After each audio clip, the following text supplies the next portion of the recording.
लेकिन हाँ, प्रतिनिधि आप ऐसा चुने जो आपके बीच में रहे, जो आपका काम करे। देखिए, जब डेवलपमेंट का काम है ना, वो जो होना होगा, जो सरकार देगी वो तो डेवलपमेंट का काम होगा।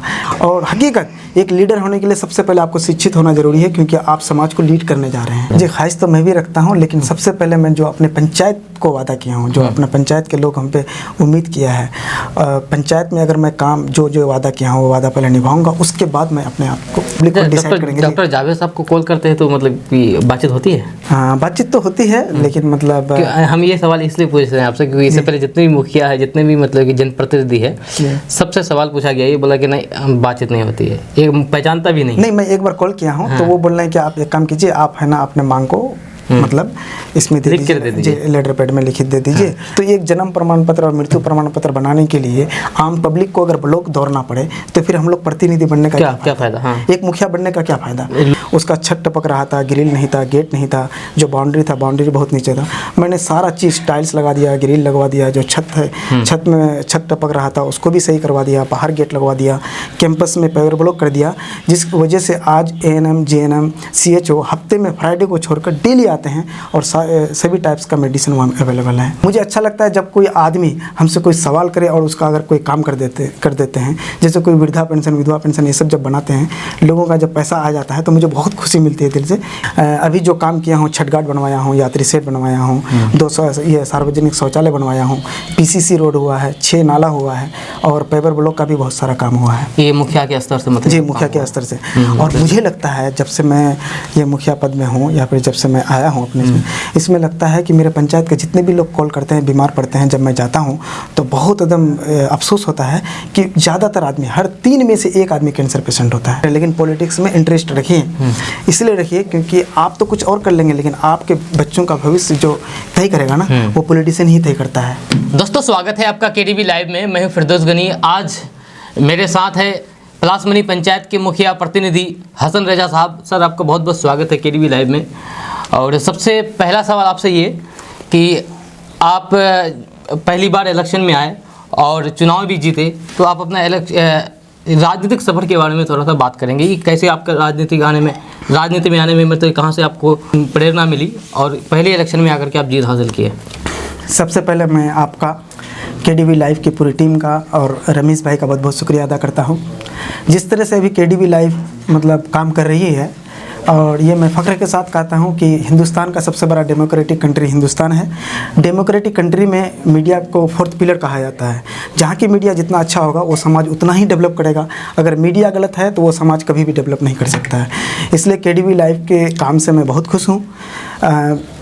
सबसे पहले 2018 में जब मैं नवोदय विद्यालय, जवाहर नवोदय विद्यालय क्लास 6 में गया था, वहाँ पर एक कोटेशन लिखा हुआ है, comes to learn go to serve, यानी शिक्षार्थ आइए सेवार्थ जाइए। तो वो कोटेशन मुझे बहुत अच्छा लगा। मतलब कि पहले आप शिक्षा हासिल कीजिए, उसके बाद? जी, पहले शिक्षा हासिल कीजिए, उसके बाद सेवा के लिए जाइए।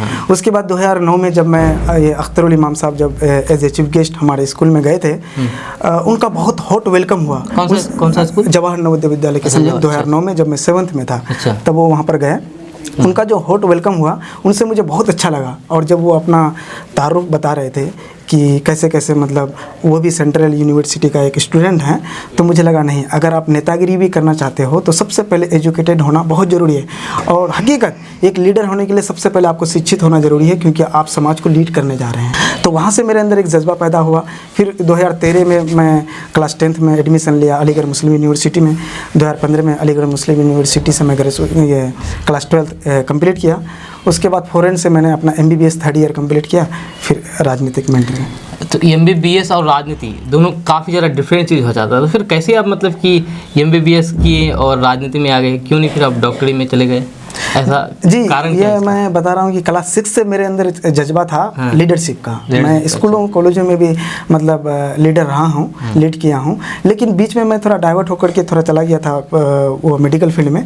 लेकिन 3rd ईयर कंप्लीट करने के बाद ही फिर मैंने कम बैक आ गया। पॉलिटिक्स मुझे अच्छा लगता है। मुझे अच्छा लगता है जब कोई आदमी हमसे कोई सवाल करे और उसका अगर कोई काम कर देते हैं, जैसे कोई वृद्धा पेंशन, विधवा पेंशन, ये सब जब बनाते हैं, लोगों का जब पैसा आ जाता है तो मुझे बहुत खुशी मिलती है दिल से। इसलिए मैंने उस चीज़ को छोड़ दिया। और हकीकत मेरी अम्मी आज दुबली हो गई इस टेंशन पे कि मेरा बेटा MBBS क्यों छोड़ दिए। लेकिन मेरे अब्बू हैं मास्टर मंजूर साहब, वो मदरसा में टीचर थे, वो रिटायर कर चुके हैं 2016 में। वो लेकिन बहुत हिम्मत दिए मुझे जब मैं बोला कि अब्बू मैं ये मेडिकल फील्ड छोड़ता हूँ, पॉलिटिक्स में आऊँगा। वो मुझे 6 महीने का टाइम दिए। 6 महीने में मैंने इतना अच्छा कर दिया कि मेरे पिताजी भी मेरे काम पे आ गए और वो फुल मोटिवेट किए। और ऐसा होना भी चाहिए, जिस काम में आपको खुशी मिले वो काम कीजिए दिल से। बिल्कुल बिल्कुल बिल्कुल। तो आप MBBS छोड़ करके MBBS की पढ़ाई पूरी कर ली, उसके बाद फिर आप आ गए राजनीति में? जी, मैं MBBS की पढ़ाई कंप्लीट नहीं किया, थर्ड ईयर कंप्लीट किया। अच्छा, उसके बाद थर्ड ईयर कंप्लीट करके फिर आप राजनीति में आ गए और पहली बार इलेक्शन लड़े, इलेक्शन जीत भी गए। तो माशाल्लाह, तो आपका अभी राजनीतिक सफ़र चल रहा है। तो इलेक्शन जब से हुआ अब तक तो आपका कैसा ये सफ़र रहा बीच में? देखिए, सबसे पहले मैं अपना पंचायत वासियों को एक वादा किया था कि मैं हॉस्पिटल का सारा काम कर दूंगा। तो अपने पंचायत में सबसे पहले मैंने हॉस्पिटल का काम किया था। 2003 में तस्लीमुद्दीन साहब के मतलब हमारे पलासवनी पंचायत में एक हॉस्पिटल दे रखे थे। 2003 के बाद 2022 तक कोई भी मरम्मती का काम नहीं हुआ, क्योंकि ये बिल्डिंग बनाना अलग बात है, लेकिन उसका रिपेयरिंग करना भी बहुत ज़रूरी है। उसका छत टपक रहा था, ग्रिल नहीं था, गेट नहीं था, जो बाउंड्री था बाउंड्री बहुत नीचे था। मैंने सारा चीज़ टाइल्स लगा दिया, ग्रिल लगवा दिया, जो छत है छत में छत टपक रहा था उसको भी सही करवा दिया, बाहर गेट लगवा दिया, कैंपस में पेवर ब्लॉक कर दिया, जिस वजह से आज ANM GNM CHO हफ्ते में फ्राइडे को छोड़कर डेली आते हैं और सभी टाइप्स का मेडिसिन वहाँ अवेलेबल है, मिलता है। उसके बाद फिर मैंने अभी जो काम किया हूँ, छठ घाट बनवाया हूँ, यात्री सेट बनवाया हूँ, 200 ये सार्वजनिक शौचालय बनवाया हूँ, PCC रोड हुआ है, 6 नाला हुआ है और पेपर ब्लॉक का भी बहुत सारा काम हुआ है। ये मुखिया के स्तर से मतलब? जी, मुखिया के स्तर से। सबसे अच्छे सबसे ये जो मैं बता रहा हूँ, पलासवनी पंचायत के अंदर जितनी भी बिहार सरकार खास ज़मीन है, उस ज़मीन को चिन्हित करके सबसे पहले मैंने जीविका भवन को दिया। पूरे बहादुरी प्रखंड में एक जीविका भवन आया है, तो मैंने वो BCM सर से भी मिला था कि जीविका भवन मेरा पलासवनी में होना चाहिए। तो जीविका भवन के लिए मैं ज़मीन दिया हूँ PWD रोड किनारे पलासवनी चौक से पूरा। उसके बाद पंचायत सरकार भवन के लिए ज़मीन दिलवाया हूँ, NPS न्यू प्राथमिक स्कूल के लिए ज़मीन दिलवाया हूँ। ये ज़मीन दिलवाया है तो इसमें काम मतलब बिल्डिंग बन रहा है कि मतलब ज़मीन? नहीं, अभी तो NOC मिल रहा है, लेकिन वो क्या बोल रहे हैं, सिर्फ अब तक बना है ये WPU वेस्ट प्रोसेसिंग यूनिट बना है, लेकिन NOC मिलने के बाद NOC मिल चुका है, अब वो काम है LAEO का। अच्छा जी, लोकल ज़मीन देने का काम है, ज़मीन देने का काम है। पहले पंचायत सरकार भवन भी हम लोग के अंडर में था, तो हम लोग तो बना देते हैं, लेकिन अभी LAEO डिपार्टमेंट को है, वो बनाएगी। और नेक्स्ट टारगेट मेरा है ज़मीन में अब हाई स्कूल UMV उच्च माध्यमिक विद्यालय। अच्छा जी, उसका टारगेट है इंशाल्लाह, वो भी 6 से 7 महीने के अंदर में वो ज़मीन। तो आपके पंचायत में हाई स्कूल नहीं है क्या अभी? हाई स्कूल है, लेकिन वो मर्ज है मिडिल स्कूल में। अच्छा, हाँ, वो जी मर्ज है, जो टीचर हाल ही में मतलब बना है। जी, हाल ही में मतलब उसको मिला है, लेकिन वो मर्ज है, NPS भी है, मिडिल स्कूल भी है, हाई स्कूल भी, तीनों मर्ज है। तो उसका अपना बिल्डिंग नहीं है, लेकिन NPS का बिल्डिंग तो अभी बन गया, वो जा रहा है, लेकिन हाई स्कूल को भी बिल्डिंग इंशाल्लाह प्रदान करवाएंगे जल्दी। तो अभी तो इलेक्शन आने वाले, इलेक्शन का भी टाइम है, पंचायत इलेक्शन का। इस बीच आपको मतलब कुछ सोचें कि क्या काम होना चाहिए इस बीच में? सर, अभी हम लोग पूरे मतलब बिहार के जितने भी मुखिया हैं सभी हम लोग स्ट्राइक पे भी हैं। हम लोग का हाँ, आप लोग स्ट्राइक पे हैं, किस लिए आप लोग मतलब कि स्ट्राइक कर रहे हैं? किन मांगों को लेकर कर रहे हैं? सरकार से स्ट्राइक कर रहे हैं तो हमको बता सकते हैं आप? देखिए, सबसे पहले हम लोग का जो मांग है, हम लोग जो मांग कर रहे हैं, ये मुखिया पद के लिए कर रहे हैं, ये ग्राम पंचायत के लिए कर रहे हैं, आम जनता के लिए कर रहे हैं। आज हम मुखिया हैं, कल कोई और होगा, परसों कोई और होगा, लेकिन जो एक मुखिया पद एक सम्मानित पद है, उस पद का जो इंडिपेंडेंट काम करता है वो होना चाहिए, बरकरार रहना चाहिए। हम लोग का 19 सूत्री मांग है, इसमें सबसे पहला हम लोग तो मुखिया पद का काम मतलब कि क्या मुखिया पद का काम नहीं हो रहा है क्या? जैसे मुखिया पहले भी तो होता था, अभी भी मतलब कि? जी, वही बता रहा हूँ कि जैसे पहले और अभी में डिफरेंस क्या है कि हम लोग को 1992 में जब 73वां संशोधन हुआ था, एक संवैधानिक दर्जा दिया गया था ग्राम पंचायत को। 29 विषय में हम लोग काम कर सकते हैं, लेकिन अब क्या है कि सरकार उसमें इंटरफियर करती है, अनावश्यक हस्तक्षेप कर रही है कि नहीं, ऊपर से पैसा तो अलॉट कर रहा है, लेकिन ऊपर से ये बता रहा है कि आपको ये काम करना है, ये काम नहीं करना है, और ये काम कौन सा कंपनी करेगा और कौन सा कंपनी नहीं करेगा। आपका कहने का मतलब ये है कि सरकार जब पैसा देती है तो वो हम पर छोड़ दे, हम कैसे काम करें उसमें। पंचायत में काम होना चाहिए बढ़िया तरीके से। जी, पंचायत और सरकार जो उधर से अपने से पैसा दे रही है और फिर ऑर्डर भी दे रही है कि ऐसे नहीं करना है, ऐसे करना है। जी, तो अच्छा, वो ऑर्डर भी उस तरह से मामला क्या मतलब काम भी तो होता है ना उस तरीके से भी, तो फिर गड़बड़ कहाँ पे? काम देखिए, गड़बड़ देख लीजिए, आज PHED डिपार्टमेंट जो नल जल है, नल जल का देख लीजिए, आज PHED डिपार्टमेंट काम कर रहा था। आज किसी भी किशनगंज जिला का किसी भी वार्ड में जाइए, वहाँ पर अगर वो कोई भी कहीं पर नल है, कहीं पर नल नहीं है, कहीं पे पानी सही नहीं आ रहा है तो वो पीएचईडी डिपार्टमेंट को पकड़ने नहीं जा रहा है, वो वार्ड मेंबर के पास जा रहा है, वो जा रहा है मुखिया के पास। इसलिए हम लोग का मांग है, अगर यही चीज़ अगर नल जल योजना का काम मुखिया के द्वारा होता जी तो क्या पहले से स्थिति बेहतर रहता? जी बिल्कुल बेहतर होता, क्योंकि अगर वो डायरेक्ट आता है वार्ड मेंबर के पास आता है तो वार्ड मेंबर अपने स्तर से ठीक करता है। ये सही बात आप बोले कि जो भी स्थानीय ग्रामीण है उनको जो सुविधा दी जा रही है और सुविधा नहीं मिल पाती, डायरेक्ट वो मुखिया मेंबर को पकड़ते हैं जी, डायरेक्ट जबकि मुखिया मेंबर से उसका कोई लेना देना नहीं है। अगर यही चीज़ अगर मुखिया मेंबर के द्वारा किया जाता तो वो काम उसका मतलब कि इतना परेशानी नहीं हो पाता, परेशानी नहीं होती। जी नहीं होती। इसलिए हम लोग का मांग है कि पीएचईडी डिपार्टमेंट से हटाकर जो वार्ड मेंबर बने, अभी सबसे ज़्यादा जो मेहनत करना पड़ता है वो वार्ड मेंबर को, हर तरह का, हर लेडीज़ आके, हर मर्द आकर के वो वार्ड मेंबर को टॉर्चर करता है कि मेरा ये बना दो, मेरा वो बना दो। तो हम लोग मांग किए हैं कि वार्ड क्रियान्वयन समिति को पीएचईडी डिपार्टमेंट का काम दिया जाए। और दूसरा मांग हम लोग का ये है कि जो पंचायती राज में जो सरकार मांग पैसा इन्वेस्ट करती है 70% ग्राम पंचायत में, 15% समिति में, पंचायत समिति में और 15% जिला परिषद में, तो हम लोग चाह रहे हैं कि 10% उससे कट करके वार्ड क्रियान्वयन समिति को दिया जाए। जो 15% है उधर 10 किया जाए, पंचायत समिति में भी 10 किया जाए, जिला परिषद में भी 10 किया जाए और 10% किया जाए वार्ड क्रियान्वयन समिति को। कितना मांग है आप लोगों का टोटल जो सरकार से आप लोग मतलब कि मांग कर रहे हैं, स्ट्राइक पर हैं? हम लोग का मांग यही है कि मतलब हम लोग को जो पैसा अलॉट होता है उसमें आप इंटरफियर ना करें। आप ये ना मेन ये मांग जी आज जैसे एक मिसाल के तौर पर बरेडा कंपनी को दिया गया है सोलर लाइट लगाने का, वहाँ तो मतलब सरकार तो ये बोल दिए हैं कि हम लगवा दिए हैं, जी, लेकिन कहीं पर ग्राउंड लेवल पे कहीं नहीं लगा है। आज हम लोग का बनने का 1 साल 8 महीना होने जा रहा है। हम लोग से भी पहले 2.5 साल से हर पंचायत के अकाउंट में 14 से 15 लाख आया हुआ है, लेकिन हम लोग उसको टच नहीं कर सकते। अगर ये एक मुखिया चाहेगा सोलर लाइट लगाने के लिए लगता नहीं है जी, बरेडा कंपनी आएगी, बरेडा कंपनी लगाएगी।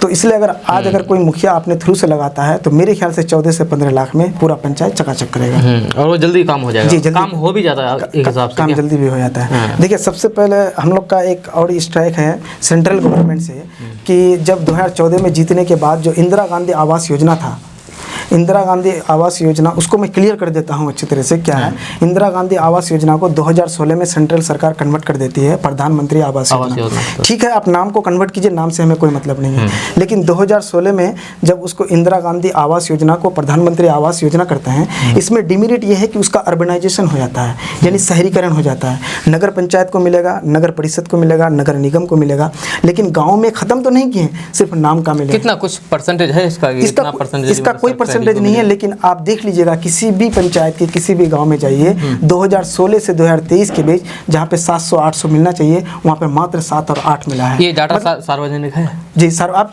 ये चेक कर सकते हैं। तो कुछ मालूम है वेबसाइट के बारे में आम पब्लिक अगर जांच करना चाहें, सर्च करना चाहें उसके बारे में, तो जी इसके बारे में मैं चेक किया था। ठीक है, वो मैं साइट आपको ये बाद में लिंक आपको बात में इंक्लूड कर देंगे वीडियो में। आप देखिए 2016 से 2021 के बीच हर पंचायत में 20 मिला है, किसी में 30, किसी में 25, जहाँ पे मिलना चाहिए 2000-3000 वहाँ पे डायरेक्ट 20-30 मिला है। तो इसमें क्या है कि आम पब्लिक जो है वो वार्ड मेंबर को पकड़ता है, मुखिया को पकड़ता है। इसलिए हम लोग चाहते हैं कि इसको जो है प्रधानमंत्री आवास योजना के अमाउंट को, मतलब ये नंबर को बढ़ाया जाए जी। और हम लोग का जो अभी नीतीश कुमार से अभी हम लोग का मांग है कि जैसे मृत्यु प्रमाण पत्र, जन्म प्रमाण पत्र, ये सब बनाने के लिए पहले मुखिया खुद बनाते थे, लेकिन अब ये सब बनाने के लिए आम पब्लिक को ब्लॉक जाना पड़ता है, क्योंकि हम लोग का हाथ में रखा नहीं, डायरेक्ट वहाँ के बीएसओ साहब बनाते हैं। तो एक जन्म प्रमाण पत्र और मृत्यु प्रमाण पत्र बनाने के लिए आम पब्लिक को अगर ब्लॉक दौड़ना पड़े तो फिर हम लोग प्रतिनिधि बनने का क्या फायदा? एक मुखिया बनने का क्या फायदा? लोग चुनते हैं मुखिया मेंबर को इसी वजह से, इसी काम के लिए, छोटे-छोटे काम के लिए। सरकार की दोहरी नीति देखिए, एक तरफ ये नीतीश कुमार जी बोलते हैं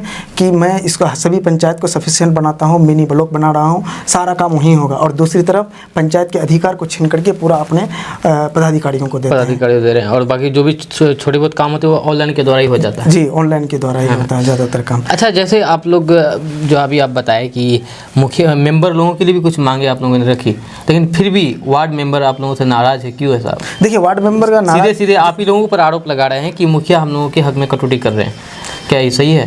देखिए ये तो कहीं से भी सही नहीं है, लेकिन हाँ हकीकत ये है कि 7 निश्चय जब चल रहा था अचानक इसको बंद नहीं करना चाहिए था। वार्ड क्रियान्वयन समिति जो 7 निश्चय काम कर रहे थे, तो 7 निश्चय तो चल रहा है, तो अभी भी 7 निश्चय वो उसको मिल नहीं रहा है, नल जल रोड नाला के लिए नहीं मिल रहा है उनको। अच्छा। हाँ जी, वो बंद नहीं हुआ है लेकिन मिल नहीं रहा है अभी वो मिल नहीं रहा है। वार्ड क्रियान्वयन समिति को नहीं दिया जा रहा है। वार्ड क्रियान्वयन समिति को दिया जाए 7 निश्चय में हर जैसे तो अभी किसी को नहीं दिया जा रहा है कि सिर्फ उन्हीं लोगों के लिए बन किया? किसी को नहीं, पूरा 7 निश्चय 2 नल जल और ये जो है क्या बोलता है रोड पेवर ब्लॉक ये पीसीसी नाला जो बनना है वो पूरी तरह से बंद है। और वो जो अभी अटैक वो जो स्ट्राइक करते हैं वार्ड मेंबर, वो 6th फिनांस और 15 फिनांस के लिए कर रहे हैं। वो जो पर्सनल होता है ठीक है, मतलब उसमें ऐसा नहीं है कि हम मेंबर लोग को लेके नहीं चलते हैं, सभी मुखिया मेंबर लोग को लेके चलते हैं। एक कैबिनेट है कि मेंबर ये है, हम लोग लेके चलते हैं, लेकिन उन लोगों को भी चाहिए, वार्ड मेंबर को भी चाहिए, मांग करे तो सरकार से मांग करे। क्योंकि ग्राम पंचायत के अगर अधिकारियों को कटौती करता है तो सबको हम सब मिल करके काम करें। देखिए अभी हम लोग जो 9 सूत्री मांग किए हैं, 19 सूत्री मांग में हम लोग का देखिए कि ये सभी 19 मतलब जी मांग है। जी 19 मांग इसको हम मतलब कि इसमें वीडियो में ऊपर में लगा देंगे इसको। जी हाँ लगा देंगे, वो कोई भी पढ़ सकता है उसको। हाँ। आप एक मुखिया है, एक पंचायत का एक मतलब मालिक एक तौर पर आपको कहा जाए, ये तो मतलब कि तय बात है कि आने वाले 2024 में लोकसभा का चुनाव होने वाला है जी क्या? जी। तो अभी जो किशनगंज से कांग्रेस का सांसद है मोहम्मद डॉक्टर जावेद आज़ाद, तो क्या लगता है कि 2024 में अभी बात यह है कि जो महागठबंधन बना है, इंडिया गठबंधन बना है, इंडिया गठबंधन से पहले बिहार में महागठबंधन चल रही है। महागठबंधन में आरजेडी, जेडीयू, कांग्रेस शामिल है और किशनगंज में कांग्रेस से सांसद हैं और जदयू का नेता टिकट की मांग कर रहे हैं और जदयू के लोग भी अपने जदयू के लिए टिकट की मांग कर रहे हैं। किशनगंज में जदयू से मतलब टिकट मिलना चाहिए और जदयू से महागठबंधन का चुनाव होना चाहिए किशनगंज में। तो आपको क्या लगता है कि ये सही है? देखिए सबसे पहले इसमें हम क्या कमेंट करें, पंचायत प्रतिनिधि हैं। हम लोग किसी पार्टी से नहीं है, जब ज़रूरत पड़ता है कोई भी पार्टी कोई भी नेता हम लोग उसके सामने जाते हैं और जो नेता है मतलब जैसे वो हम लोग के काम कर भी देते हैं। जैसे अगर हमको मास्टर मुजाहिद साहब का ज़रूरत पड़ता है तो हम उनको कॉल करते हैं, एमएलए तौसीफ साहब का ज़रूरत पड़ता है हम उनको कॉल करते हैं, डॉक्टर दिलीप कुमार जायसवाल साहब का ज़रूरत पड़ता है उनको कॉल करते हैं, कभी जावेद साहब का ज़रूरत पड़ता है तो उनको कॉल करते हैं। इसमें आम पब्लिक को डिसाइड करेंगे। डॉक्टर जावेद साहब को कॉल करते हैं तो मतलब बातचीत होती है? हाँ बातचीत तो होती है, लेकिन मतलब हम ये सवाल इसलिए पूछ रहे हैं आपसे क्योंकि इससे पहले जितने भी मुखिया है, जितने भी मतलब कि जनप्रतिनिधि है, सबसे सवाल पूछा गया, ये बोला कि नहीं बातचीत नहीं होती है, एक पहचानता भी नहीं। मैं एक बार कॉल किया हूँ तो वो बोल रहे हैं कि आप एक काम कीजिए, आप है ना अपने मांग को मतलब इसमें दे दीजिए, लेटर पैड में लिखित दे दीजिए। लेकिन नहीं वो भी मांग सही है, लेटर पैड में लिखित वो तो जी वो भी मांग हो तो मुंह से थोड़ी ना मांग हो जाता है, होता है। और मांग दिया भी हूँ और उसने एक्सेप्ट भी किया है, उसने वादा भी किया कि मैं करवा दूंगा। अभी एक्शन नहीं हुआ है जी, अभी एक्शन नहीं हुआ है, मैं फिलहाल 6-7 महीना हुआ देने का जी। और इस पर मैं कोई कमेंट नहीं करूँगा, इसलिए कमेंट नहीं करूँगा कि आम पब्लिक ये खुद डिसाइड करेंगे कि किसको देना है किसको नहीं देना है। लेकिन हाँ प्रतिनिधि आप ऐसा चुने जो आपके बीच में रहे, जो आपका काम करे। देखिए जब डेवलपमेंट का काम है ना, वो जो होना होगा जो सरकार देगी वो तो डेवलपमेंट का काम होगा, लेकिन प्रतिनिधि का मतलब है कि आपके दुख और सुख में साथ दे। आप कॉल करें तो कॉल रिसीव करें, आपका कहीं पर जरूरत पड़े तो वो पार्टिसिपेट करें, एक्टिवली पार्टिसिपेट करें। क्योंकि प्रतिनिधि डेमोक्रेटिक कंट्री में प्रतिनिधि ही एक ऐसा चीज़ है, एक ऐसा प्लेटफॉर्म है कि मतलब आम जनता का, एक साधारण इंसान का वो बात सुनते हैं और वो काम करवाते हैं। बिल्कुल। अच्छा आप यंग हैं तो आप अभी मतलब कि आपकी चुनावी सफर शुरू ही हुआ है, तो क्या लगता है कि आने वाले समय में कुछ इसे ऊंचे पद पर जाने की कोई ख्वाहिश, कोई मंशा है कि नहीं आपका? जी बिना ख्वाहिश का अगर जीना भी तो सही नहीं है। बिल्कुल ख्वाहिश तो होना चाहिए। बिल्कुल। अच्छा आप पॉलिटिशियन हैं और पॉलिटिशियन से पहले आप डॉक्टर की लाइन में थे, क्या उसकी पढ़ाई भी कर रहे थे, तो आप सीमांचल से जुड़ी हुई, मेडिकल से जुड़ी हुई अपने क्षेत्र के बारे में क्या कहना चाहेंगे, अपने सीमांचल के बारे में? देखिए सीमांचल का सबसे गंभीर समस्या ये है कि यहाँ पर लोग अपने लिए टाइम नहीं निकालते हैं, खुद के शरीर के लिए खुद से मोहब्बत नहीं करते हैं। देखिए आज पूरे हिंदुस्तान में हर 4 मौत में 1 मौत कैंसर से होता है। और मुझे लगता है जब से मैं ये मुखिया पद में हूँ या फिर जब से मैं आया हूँ अपने इसमें लगता है कि मेरे पंचायत के जितने भी लोग कॉल करते हैं बीमार पड़ते हैं, जब मैं जाता हूँ तो बहुत एकदम अफसोस होता है कि ज़्यादातर आदमी, हर 3 में से 1 आदमी कैंसर पेशेंट होता है।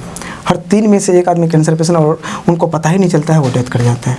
क्या कारण क्या है अपने जी देखिए, कैंसर का कारण ये है कि फिजिकल, केमिकल, बायोलॉजिकल बहुत तरह का हो सकता है, ठीक है। और हम लोग ना अपना बॉडी चेकअप भी नहीं कराते हैं। हम लोग को बॉडी चेकअप भी कराना चाहिए, तो क्योंकि अभी ऐसा टेक्निक आ गया है कि जैसे अगर हम ये मेडिकल चेकअप करा लिए तो हमको बता दिया जाएगा कि आपको किस किस कारण बस आपको कैंसर हो सकता है।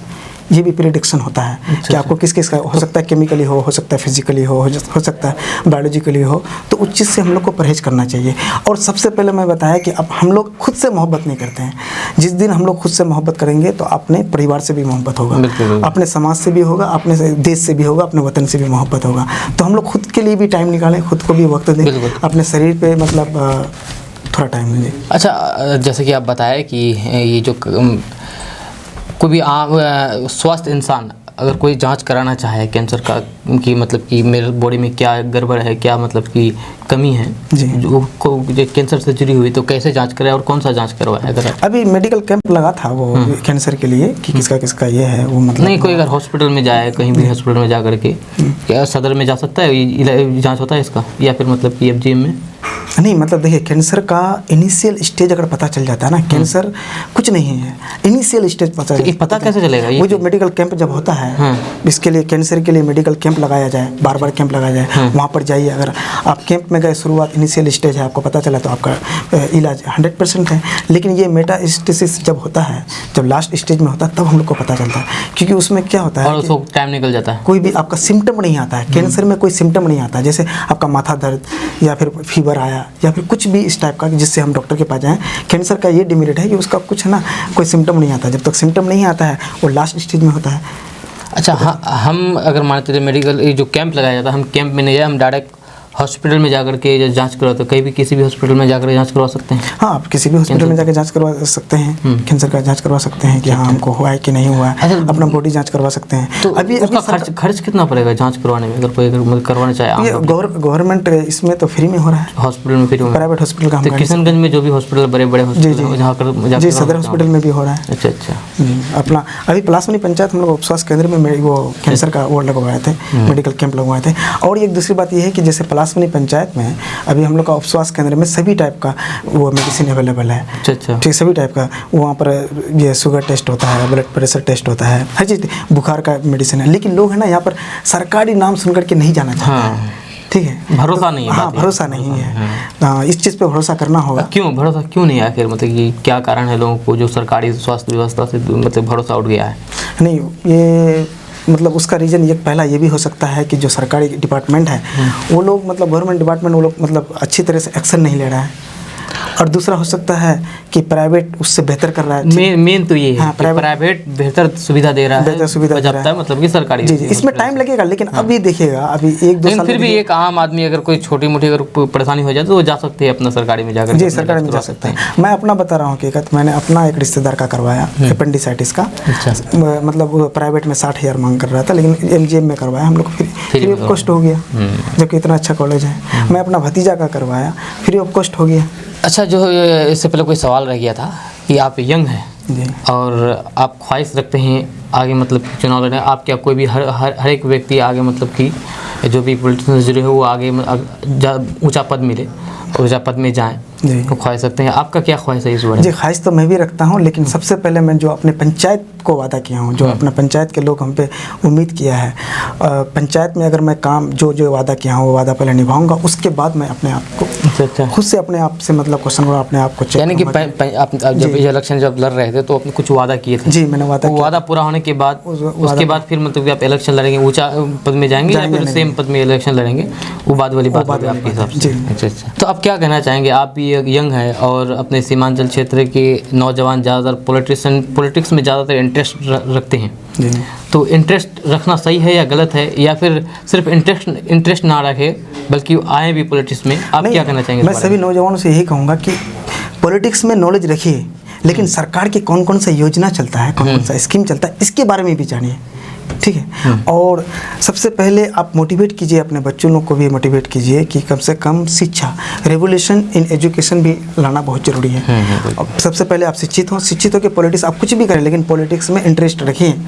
इसलिए रखिए क्योंकि आप तो कुछ और कर लेंगे, लेकिन आपके बच्चों का भविष्य जो तय करेगा ना, वो पॉलिटिशियन ही तय करता है। तो इसलिए अच्छा मतलब कौन सा सरकार कौन सा स्कीम लेके आता है, कौन सा सरकार कौन सा योजना लेके आता है, किस स्तर पे काम हुआ, आपका कहने का मतलब ये है कि अगर मान के चलिए आप पॉलिटिक्स में नहीं आए, इंटरेस्ट मगर रखिए, इंटरेस्ट में रखिए और इस बारे में जानकारी हासिल करें। जानकारी हासिल करने से क्या होगा कि जो भी नेता आएंगे इलेक्शन के टाइम, उनको हमको मतलब कि बेहतर तरीके से हम उसको परख सके कि 5 साल जो ये हम क्षेत्र में रहा और ये योजना चल रही थी, इसमें क्या काम हुआ नहीं हुआ, क्या उस हिसाब से हम बेहतर नेता चुन सकते हैं, बेहतर अपना लीडर चुन सकते हैं।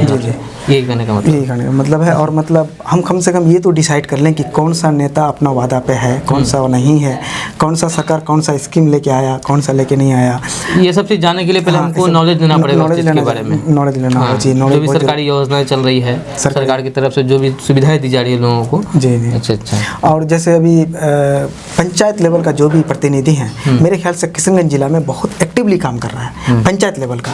मैं विधानसभा और लोकसभा की बात नहीं कर रहा हूँ, लेकिन पंचायत लेवल का एक्टिवली कर रहा है। कहीं कहीं नहीं है तो वहाँ सुधारने की ज़रूरत है, तो वहाँ पर भी सुधरेगा। अच्छा, तो आपकी शुरुआती पढ़ाई लिखाई कहाँ से हुई थी, अगर आप बताना चाहेंगे? तो शुरुआती पढ़ाई लिखाई मतलब कि जैसे प्राथमिक से लेकर के आप तो बता दिए कि हम +2 और मैट्रिक कहाँ से किए थे। जी, 2004 में मैं हमारा स्कूल गोपालपुर में मैं गया था 1 क्लास में। उसके बाद 2007 में मैं वहाँ से निकल गया 5th क्लास करके। उसके बाद फिर जवाहर नवोदय विद्यालय किशनगंज 2008 में वहाँ गया था मैं।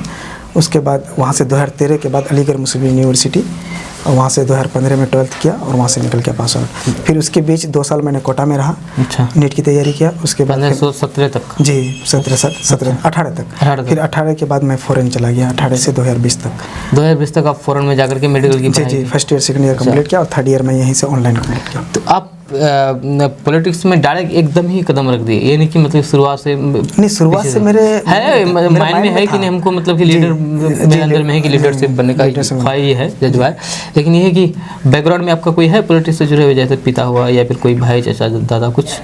नहीं, ऐसा तो कोई नहीं है, लेकिन मेरे सपोर्ट में मेरे पिताजी बहुत हैं जी। मेरे अंकल लोग भी हैं और भाई लोग भी हैं, बहुत सपोर्ट में हैं। तो आपका बहुत बहुत शुक्रिया आपका, आप यहाँ पर KDB लैब की स्टूडियो में आए, और हमें उम्मीद है कि आप अपने इस क्षेत्र के लोगों के लिए बेहतरी करेंगे आने वाले समय में। और बाकी आपसे विदा लेना चाहेंगे। अब जाने से पहले आपसे एक रिक्वेस्ट है, गुजारिश है कि अगर आप हमारे चैनल पर नए आए तो चैनल को सब्सक्राइब करके बेल आइकन को प्रेस कर दीजिए। अगर आप इस वीडियो को फेसबुक पेज पर देख रहे हैं तो पेज को फॉलो कर दीजिए और अपने दोस्तों के साथ शेयर करना कभी नहीं भूलिएगा। तो चलिए मिलते हैं फिर नेक्स्ट वीडियो के साथ, तब तक के लिए जय हिंद, जय भारत।